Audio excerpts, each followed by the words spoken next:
दीपक देता है रोशनी फैलाने की प्रेरणा, फलदायी वृक्ष देता है देने की प्रेरणा, मधुबन देता है महकते रहने की प्रेरणा, महान व्यक्ति देते हैं जीवन जीने की प्रेरणा। आओ प्रेरणा से दें हम सभी को प्रेरणा।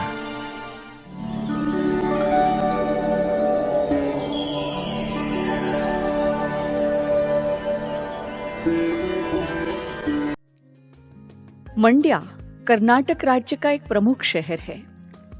हिंदू पौराणिक कथा के अनुसार सागा मंडवया ने यहाँ तपस्या की थी, इसलिए इस शहर का नाम मंड्या रखा गया है।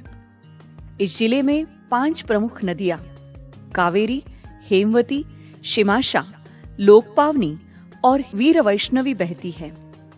मुख्य नदी कावेरी पर कृष्णराज सागर बांध बनाया हुआ है।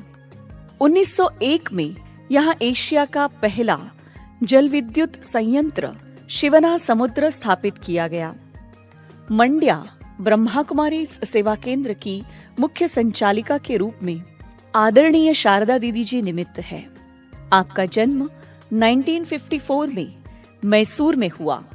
बचपन से ही आप समाज सेवा, भक्ति भाव एवं नवीनता संपन्न कार्यों में विशेष रुचि रखते थे।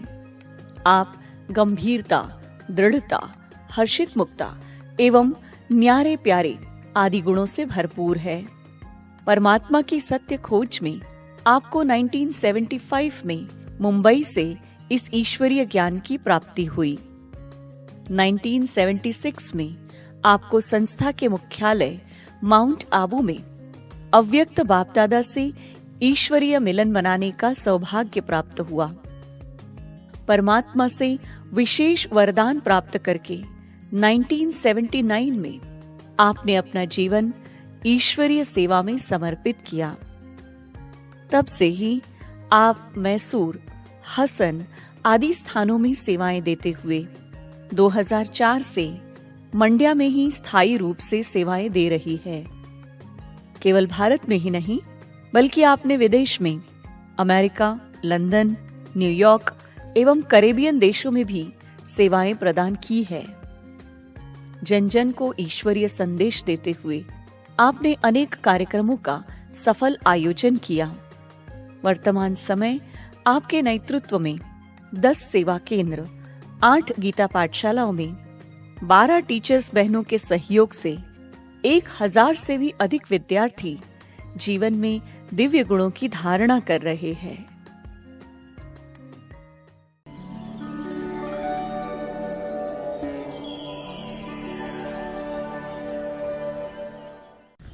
ओम शांति।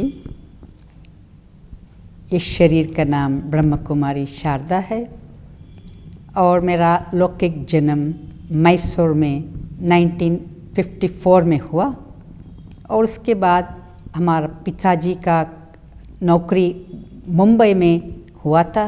वो assistant general manager of bank का था, तो इसीलिए हमको भी वहाँ से मैसूर से बॉम्बे आना पड़ा। तो फिर बॉम्बे में ही हमारा स्कूल और कॉलेज पढ़ाई सब बॉम्बे में ही हुआ।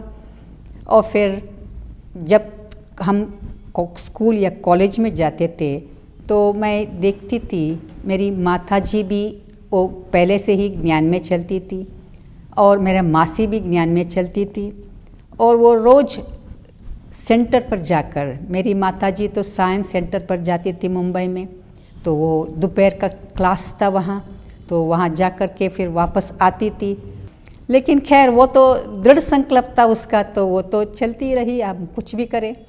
और मैं देखती थी मम्मी कैसे सेवा भी करती थी सेवा केंद्र में। वो शक्कर भी ले जाती थी, कुछ कुछ और भी ले जाती थी यज्ञ के लिए, तो उसका बहुत प्यार था यज्ञ के प्रति।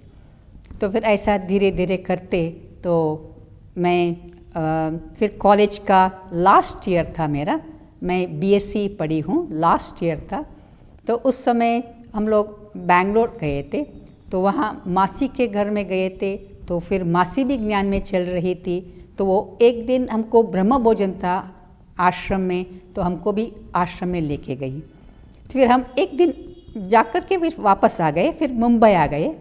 फिर मुंबई आने के बाद फिर मैं अपने आप बिना कोई बोले या बुलावे मैं अपने आप साइंस सेंटर पर गई। तो साइंस सेंटर में तो वहाँ जैसे कि ब्रिजेंद्र दादी को देखते ही हमको ऐसी प्रेरणा मिली कि उसका जो रॉयल्टी है, उसका रॉयल्टी मुझे बहुत ही अच्छा लगा। और मैंने दादी से भी पूछी कि आपका जैसा बनना या यहाँ सेंटर पर सेवा केंद्र पर रहने के लिए क्या करना है। और जो हमको ज्ञान सुनाया, वैसे खास करके कोर्स किस नहीं लिया, लेकिन ज्ञान सुनना जब वो सुनाती है कि ये सृष्टि चक्र कैसे फिरता है, तो हम देवता है, तो ये इतना अच्छा लगा। बस एक ही लेसन, एक ही पॉइंट का था, तो लेकिन बहुत अच्छा लगा, जैसे कि मैं सचमुच देव आत्मा हूँ। तो जैसे कि उसने कहा बहन ने वहाँ, तो मेरे को जैसे कि हैंड एंड ग्लव्स कहते हैं, तो ऐसा मेरे बुद्धि में 1 सेकंड में ही फिट हो गया। क्योंकि जब पढ़ाई पढ़ती थी मैं अमेरिकन लाइब्रेरी या ब्रिटिश लाइब्रेरी का मेंबर भी थी, और मैं बहुत सारे बुक्स पढ़ी हूँ regarding the origin of this earth, the origin. लेकिन मुझे पता नहीं था मतलब सत्य क्या है, मैं ढूंढ रही थी। मैं भगवान का मतलब बिल्कुल याद भी नहीं करती थी, भगवान का मेरे को अच्छा भी नहीं लगता था वो शब्द, लेकिन मैं ढूंढती थी उसका सत्य क्या है। क्योंकि जब हम आपस में फ्रेंड्स मिलते थे, भले वो मुस्लिम होवे या क्रिश्चियन होवे, तो वो एक बहन कहती थी कि फ्रेंड कि खोजा रोजा माफ़। तो मैं सोचती ये खोजा रोजा माफ़ क्या है।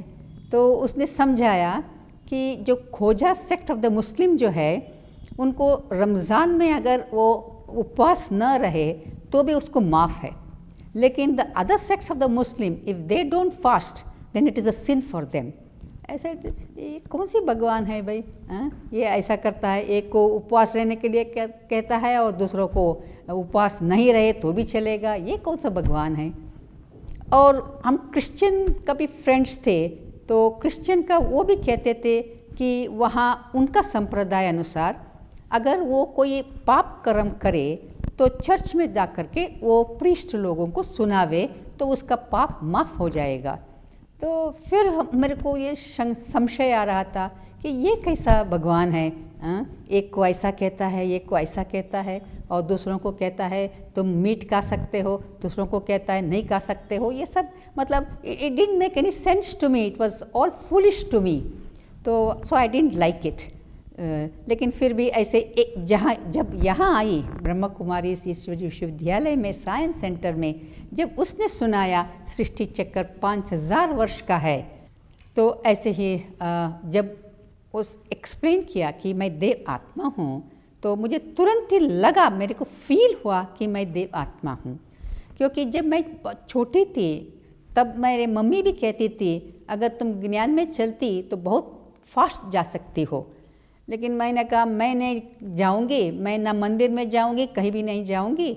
अगर मंदिर चाहे तो मेरे पास आवे, मैं तो मंदिर में नहीं जाऊंगी। तो ऐसा पहले से ही मेरे ख्याल से पहले का संस्कार जो था वो बिल्कुल ही अदर साइड, कुछ भी आध्यात्मिक या भगवान के प्रति प्रीत कुछ भी नहीं था। Only scientifically I was just checking what about the origin and about the truth. So इसीलिए जब ये सुना, मेरे को लगा ये तो बिल्कुल सत्य है। जैसे कि चांस थियरी देके या डार्विन्स थियरी पढ़ी थी मैंने, तो उन सब से मेरे को लगा ये बहुत एक्यूरेट है। तो तब से वो एक दिन भी नहीं छोड़ा, फिर तो पीछे मोड़ने का नहीं था, तो फिर आगे बढ़ती गई। और दादी का पालना जो है, दादी का दृष्टि जो है, दादी का जो हमको प्रेरणा मिली, तो रोज़ मैं वहाँ जाती थी और इतना प्यार से मेरे को विजेंद्र दादी वो पालना देती थी। तो मैं एक दिन भी वहाँ मतलब जब सुबह जाती थी दोपहर तक वहाँ सेवा केंद्र पर ही रहती थी और फिर आती थी। सिर्फ थोड़ा महीने के बाद पिताजी का ट्रांसफ़र मद्रास में हो गया, तो फिर वहाँ भी मैं रोज़ भले बंधन तो था क्योंकि पिताजी को अच्छा नहीं लगता था, क्योंकि कोई भी हमारे कुल में ये ब्रह्म कुमारी आश्रम कुमारी नहीं जाते थे। तो मैं अकेली थी, तो इसलिए उनको अच्छा नहीं लगता था। फिर भी वो जब ऑफिस में जाता था, उसके बाद मैं इस सेंट सेवा केंद्र पर जाकर वहाँ मतलब चैन नहीं मिलता था जब तक मैं सेवा केंद्र पर जाऊँ। तो जा कर के वहाँ बाबा का मुरली सुन कर के वापस आ जाती थी। फिर बाद में मुझे पिताजी ने सोचा, क्योंकि बहुत बंधन था ना, तो अगर इसको फ्री छोड़े तो वो जाती रहेगी, इसीलिए उसको काम पर लगाना है, तो नौकरी दिलाना। तो फिर मैं वो बैंक में ही नौकरी भी करती थी, नौकरी मिली, फिर नौकरी भी करती थी मैं, तो जॉब में भी जाती थी। लेकिन जैसा उसने सोचा कि इसको और बंधन डाल दे तो नहीं जाएगा, लेकिन और भी इंडिपेंडेंट हो गई मैं, बैंक में जाते फिर और भी इंडिपेंडेंट हो गई, तो वो कुछ नहीं कर सका। तो फिर बाद में मैं फिर तब तक बेंगलोर में ट्रांसफ़र हो गया था, बेंगलोर में थे, तो बेंगलोर में वहाँ काम भी करती थी। लेकिन मुझे मैसूर का थोड़ा आकर्षण था, तो मैसूर में ट्रांसफ़र ले लिया बेंगलोर से, और वो भी म्यूचुअल ट्रांसफ़र था। तो मैसूर का एक भाई, एक स्टाफ मेंबर बेंगलोर आना चाहता था और मैं वहाँ गई। तो ये भी एक वंडरफुल है कि मैं म्यूचुअल लेटर तो दे दी थी, लेकिन वो लेटर पास करना मेरे पिताजी ही पास करना था, क्योंकि वही असिस्टेंट जनरल मैनेजर था। उसको तो मैं बताई नहीं थी कि मैं अभी म्यूचुअल ट्रांसफ़र ले रही हूँ। लेकिन उसके पास गया तो फिर जो जनरल मैनेजर था मिस्टर वाधवा, तो उसने उसको समझाया, क्योंकि वो सिस्टर मोहिनी न्यूयॉर्क का उसका रिश्तेदार है, तो वो माउंट आबू जाता था, वो सब मालूम था उसको। तो उसने समझाया पिताजी को कि बस इसको छोड़ दो, तो फिर उसने छोड़ दिया। तो फिर ऐसा मैं मैसूर में सेवा केंद्र में रहकर मैं काम भी करती थी। तो उनको तसल्ली हुई, चलो वहाँ रहती है आश्रम में, लेकिन फिर तो काम तो कर रही है, अपने पाँव तो खड़ी है, तो ठीक है। तो ऐसे मेरे को छोड़ दिया। तो फिर धीरे धीरे थोड़ा काम करते करते कुछ साल बाद, 5-6 साल के बाद मैंने रिज़ाइन भी कर दिया, क्योंकि मेरे को बहुत ही दिल था, मुझे बाबा के घर में रहना है और बाबा की सेवा करनी है और कुछ भी नहीं। और इतना नशा चढ़ता था, इतना नशा चढ़ता था कि मैं रास्ते पर जाती थी तो भी मुझे कुछ भी दिखाई नहीं पड़ता था, सिर्फ वो बाबा की याद था और बाबा का वो प्रेम था। तो उसी नशे में मैं चलती थी। तो फिर थोड़ा साल के बाद मैंने वो काम भी छोड़ दिया, और फिर पिताजी ने पूछा क्यों छोड़ती हो, क्यों रिज़ाइन करती हो। तो मैंने कहा मुझे को विदेश जाना है, इसलिए मैं रिज़ाइन करती हूँ। लेकिन संकल्प नहीं था, फिर इसको सिर्फ समाधान के लिए मैंने उसको सुनाया था कि मुझे विदेश जाना है। तो लेकिन ड्रामा अनुसार ऐसा निमंत्रण आया कि पहला मैं कैरेबियन कंट्रीज़ में गई, तो इन द ईयर 1984। तो तब मैं जानकी दादी ने मुझे 1 मास ट्रेनिंग के लिए लंदन में रखी। तो फिर उसके बाद मैं कैरेबियन कंट्रीज ट्रिनिडाड में भी गई थी, गयाना में भी गई थी, 1 साल रही। फिर उसके बाद मैं वापस न्यूयॉर्क आई, सो न्यूयॉर्क में भी 1 साल रही। फिर बाद में 2-3 बार गई थी वहाँ सेवा करने के लिए, वहाँ भी बहुत अच्छा एक्सपीरियंस हुआ। तो जैसे बाबा कहते हैं, जिसको भगवान के ऊपर निश्चय है कि वही पालनहार है, तो वो कैसे कैसे भी हमारा पालना करता ही रहता है। तो हमको इतना अच्छी तरह से दादी जानकी जी का और मोहिनी दीदी का सबका पालना मिला, जिस द्वारा हमको बहुत प्रेरणाएं भी मिली और हम बहुत आगे भी बढ़े। तो जैसे विदेशियों की सेवा करना थोड़ा अलग ढंग का ही होता है, तो वो भी बहुत मज़ा आया हमको, क्योंकि वहाँ तब नए नए थे। तो फिर सिर्फ मोहिनी दीदी यही कहती थी कि तुम ये काम करके आओ, ये हॉल बुक करके आ जाओ। तो हमको तो कुछ पता ही नहीं था कैसे करना है, कहाँ जाना है, मुझे न्यूयॉर्क थोड़ी पता है। लेकिन फिर भी बाबा ने ऐसा सिखाया कि वो येलो पेजेस द्वारा हम देख करके, फ़ोन करके, तो फिर बाद में वो काम करते थे। तब million minutes of peace appeal जो प्रोग्राम चल रहा था, उस समय मैं वहाँ ही थी और बहुत बिज़ी, बहुत काम करते थे, बहुत मज़ा आता था। तो फिर इसके बाद वापस भारत में आई, सो भारत में मैसूर में ही रही। तो फिर मैसूर से फिर कुछ समय के बाद मैं हासन में गई। तो बाबा हमको सब जगह घुमाते थे ताकि हम हर एक का विशेषता को धारण करें और हर एक के कल्चर को समझे और हम हमारे अंदर धारण करने के लिए, हमको संपूर्ण बनने के लिए बाबा हमको कई जगह भेजते थे। और मैं बेलगांव और बीजापुर वहाँ भी थोड़ा समय रही हूँ, ताकि वो उन्हों का भी जो संस्कार है वो हमको मोल्डिंग सिखाया। को कहीं भी जाते हैं तो मोल्ड तो हमको ही करना है। तो कैसे कैसे हर एक जगह में कैसे मोल्ड होके बाबा ने अच्छी तरह से मोल्ड होने का सिखाया, और गोल्ड तो वैसे ही बनेंगे। तो अभी 12-14 साल से मेरे ख्याल से मैं मंडिया सेवा केंद्र पर ही हूँ और यहाँ ही बाबा का सेवा कर रही हूँ। और बहुत चैलेंजिंग काम है यहाँ सेवा करना, लेकिन बाबा का मदद से, बाबा का याद से, बाबा का सहयोग से बहुत ही अच्छा चल रहा है। ओ बाबा आपका ये प्यार जो मिला, खुशियों से बाग दिल का रहता खिला खिला, मन गुनगुनाता है आपके गीत गाता है। हम कैसे दे सकेंगे ऐसे प्यार का सिला, हम कैसे दे सकेंगे ऐसे प्यार का सिला। ओ बाबा आपका ये प्यार जो मिला।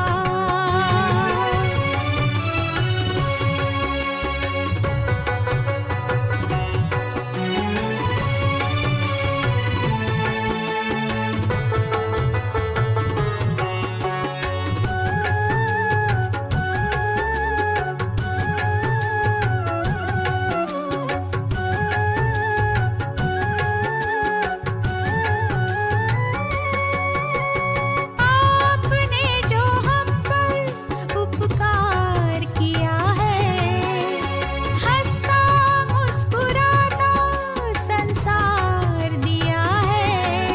हर शक्तियों से रूहों का श्रृंगार किया है, गुण ज्ञान खजानों का उपकार दिया है। कुर्बानी आपकी, मेहरबानी आपकी हम पर बरसती है, जिसे दुनिया तरसती है। कैसे दे सकेंगे उपकार का सिला, कैसे दे सकेंगे उपकार का सिला। ओ बाबा आपका ये प्यार जो मिला।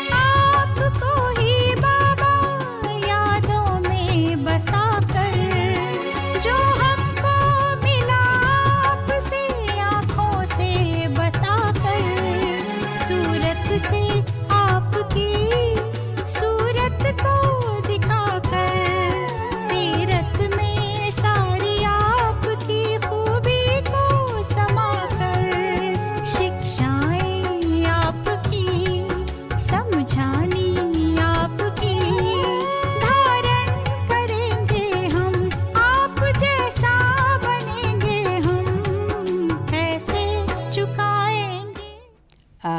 जब से हम ब्राह्मण जीवन में कई सालों से तो यही पुरुषार्थ रही कि मैं आत्म अभिमानी बनूं और सभी को आत्म दृष्टि से देखते हुए, सभी का अवगुण तो छोड़ो लेकिन सभी हमारे भाई बहन है। तो वो फीलिंग जो है हमारा परिवार का, तो वो कभी कभी नेगेटिव देखते हुए भी फिर भी चेंज करके, नहीं बाबा ने कहा ये बाबा का परिवार है तो सबका विशेषता ही देखो, ये बाबा के बच्चे हैं। तो ऐसा हमारा विशेष धारणा, हमारी अंदर की जो भावना है, हमारे के अंदर की जो फीलिंग है, हमारा गुड विशेस है तो सदा रहे। तो हमारे अंदर वो जो प्योरिटी है, या स्वच्छता है, ये सत्यता है, इसके ऊपर मेरा बहुत ध्यान रहता है।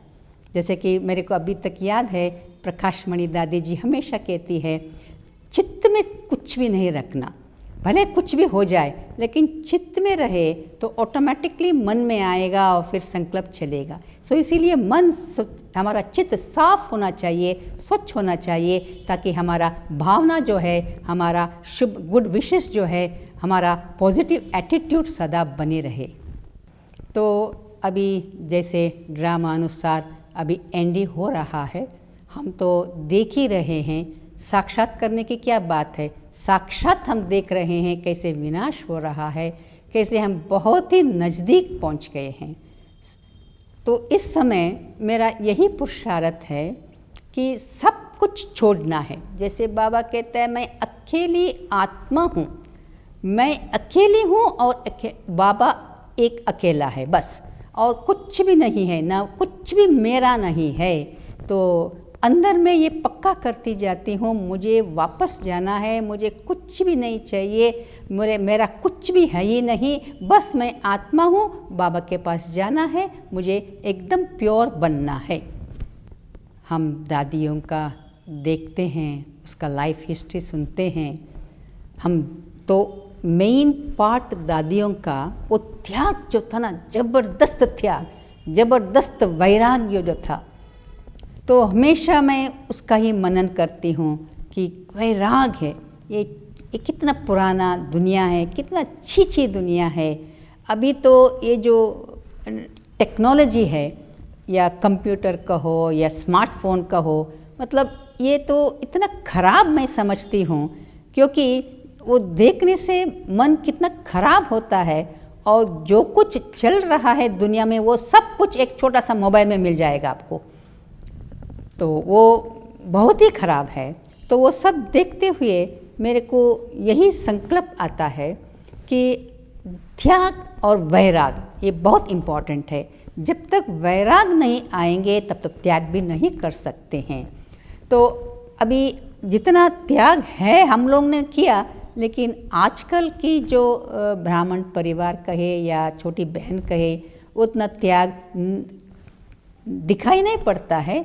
पता नहीं है क्यों, उसका शक्ति कम है, ज्ञान कम है, कुछ भी हो सकता है कारण, लेकिन बिना त्याग तो भाग्य तो बनता ही नहीं है। तो हमको ये भी ऐसा नहीं है कि मतलब आजकल जो आने वाले हैं उनको रेडीमेड सब कुछ मिलता है, everything is readymade for them, they don't have to work at all. So लेकिन फिर संकल्प आता है कि उनका भाग्य श्रेष्ठ है, हमारा भाग्य श्रेष्ठ है, क्योंकि उनको सब रेडीमेड है, हमको इतना मेहनत करना पड़ता था। मुझे भी याद है अभी भी कि हम सिर्फ 2-3 बर्तन से चलाते थे काम, सेंटर पर सिर्फ 2-3 बर्तन ही था, फिर भी चलाते थे काम। तो ऐसा समय था, और अभी तो इतना बढ़िया बढ़िया चीज़ सेंटरों में, एवरीथिंग रेडीमेड। तो लेकिन फिर वो जो त्याग जो का बीज जो है, जो बाबा ने डाला है, तो वो जो प्यार जो था बाबा का, तो वो प्यार के कारण हम सब कुछ त्याग करने के लिए तैयार हो गए थे। हमको कुछ भी नहीं चाहिए था, लेकिन ये थोड़ा कम दिखाई पड़ता है। तो इसीलिए बस अभी घर जाना है, तो बाबा तो कहते ही है छोड़कर ये सब कुछ जाना है, तो अभी पहले से ही क्यों न छोड़े, अंत में छोड़ने से पहले अभी छोड़ दे, तो फिर वो अतीन्द्रिय सुख जो है, बाबा कहते हैं वो जो आनंद जो है वो हम अनुभव कर सकते हैं। अतीन्द्रिय सुख का अनुभव अभी नहीं करेंगे तो कब करेंगे।